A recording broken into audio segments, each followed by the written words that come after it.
Good morning, church. It is so good to be back with you. I want to just take a moment and thank Janice and Ryan for filling in for the last couple of weeks. It's ministry over the last 6 weeks has just been a little bit crazy, and it happens sometimes, but I'm so thankful for a deep teaching team that we have that could step in and so beautifully unpack the Beatitudes the way that Janice and Ryan did. Just a reminder that the Take 5 really is a place for us to start our week with, whether that's Monday morning, Monday afternoon. It's a chance for you to sit in a single scripture really every day. That's the intent. So today we find ourselves at the end of the Beatitudes.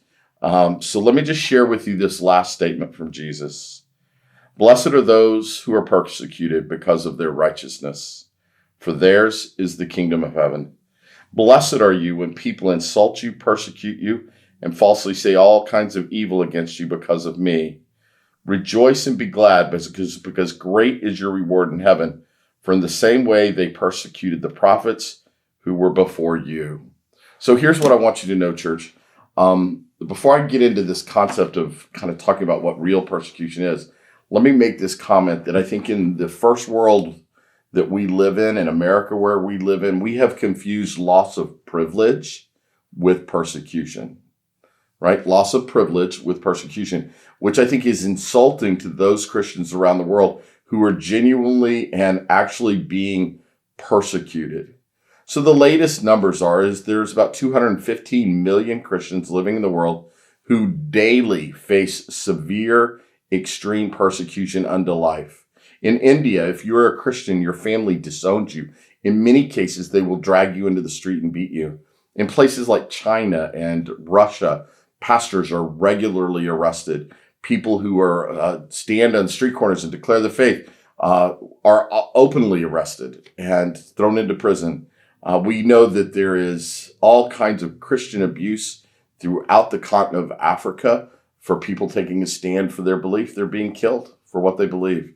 Again, in America, we don't have any of these things. You know, in places in Southeast Asia, there are regular stops of cars looking for things like Christian contraband. This is persecution.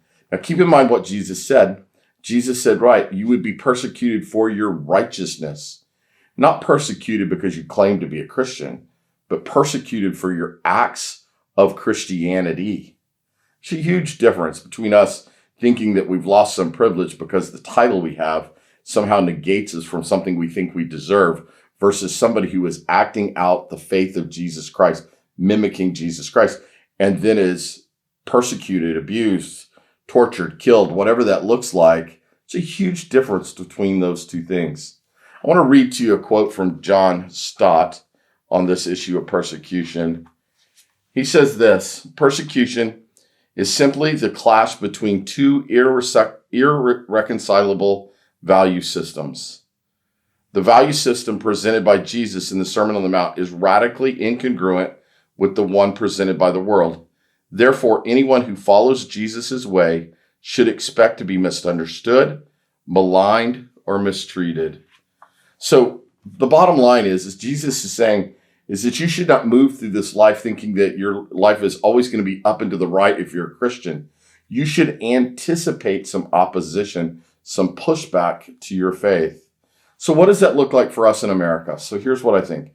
I think opposition and oppression and persecution in America generally looks like people in our circles of influence who are threatened by our faith and what that might mean, what it might cost you, what you might have to give up in order to follow Jesus. And this threat to them causes them to be oppositional to your faith, not supportive of your faith.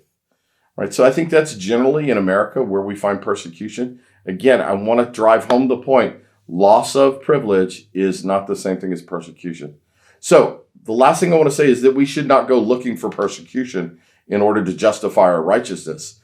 I think we should walk holy and upright with Jesus and then just anticipate from time to time there's going to be some opposition to that because it's threatening to how people live. It's threatening to the culture we live in. It's threatening to people's immorality. So we think about it. When we are light and we enter a room, the darkness is repelled, but the darkness is not happy with its being pushed back. Its desire is to overcome the light.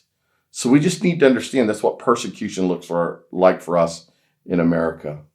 Listen, church, I want us walking upright.